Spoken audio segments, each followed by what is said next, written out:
Mona's stuffed pasta shells with cottage cheese and curly cow. The ingredients needed, what I prepared earlier. Well, before starting the video, I started the spicy tomato sauce by frying off the onion, garlic and chilli until soft. Added the chopped tomatoes, herbs and left to simmer while we stuff the shells.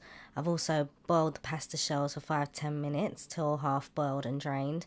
Also fried off the garlic in olive oil with the kale.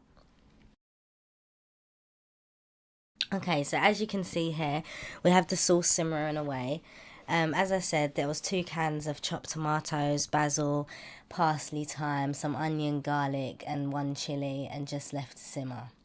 The curly cow, there you go, has been fried and steamed.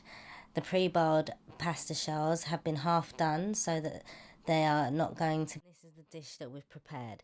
I've just basically used cherry tomatoes. You can use baby plum tomatoes, either or. It's good to prepare the dish beforehand so that when it comes to filling and stuffing, it's much easier for you. Okay, so with the curly cow, I basically fried off the garlic with some olive oil, added the curly cow, added some salt and pepper to season with some cayenne pepper, and added a splash of olive oil and added a splash of water and left that to simmer for about 10 to 15 minutes. Okay, moving on to the cheese. We've chopped up one of the mozzarella balls and we've got a little bit of parsley and 1 basil leaf there chopped up as extra herbs to add into the stuffing. This mozzarella ball will be saved for the topping.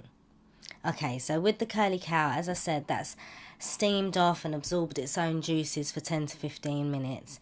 I've then chopped it up on the board, which has taken out some of the juices. And I've also put the cow into a napkin and squeezed the excess juice out. This allows the tissue to absorb all the excess moisture, leaving a drier mixture which would be easier to stuff with.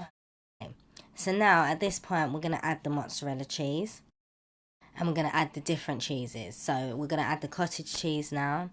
I would say half a tub of cottage cheese or ricotta, whatever you prefer.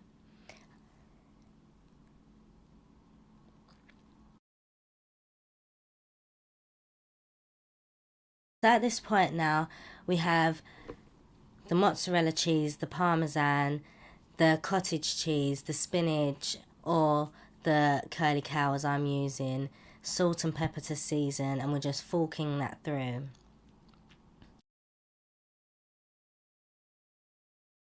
Okay, now blended and put together, we've got a nice mixture there. We're going to start stuffing our basil leaves. So as you can see, I'm taking each leaf into my hand and then with a fork placing the mixture into it, and this allows it to slip easily into the pasta shell and also gives a little bit of an extra taste. As you can see, it's much more stable to do it this way. It's less messy, easier to deal with, and yeah, as I said, it's much neater. So moving on now to assembling the dish, we're going to add the tomato spicy sauce that we've made. We're going to add half of this sauce to the bottom layer of the dish. Doesn't matter how messy you are at this point because it's all going to ooze together anyway.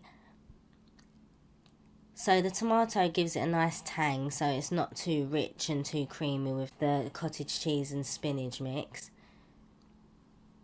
We're now going to add each of the pasta shells to the dish, leaving a little bit of space in between, and filling up the dish gradually until the whole dish is full up.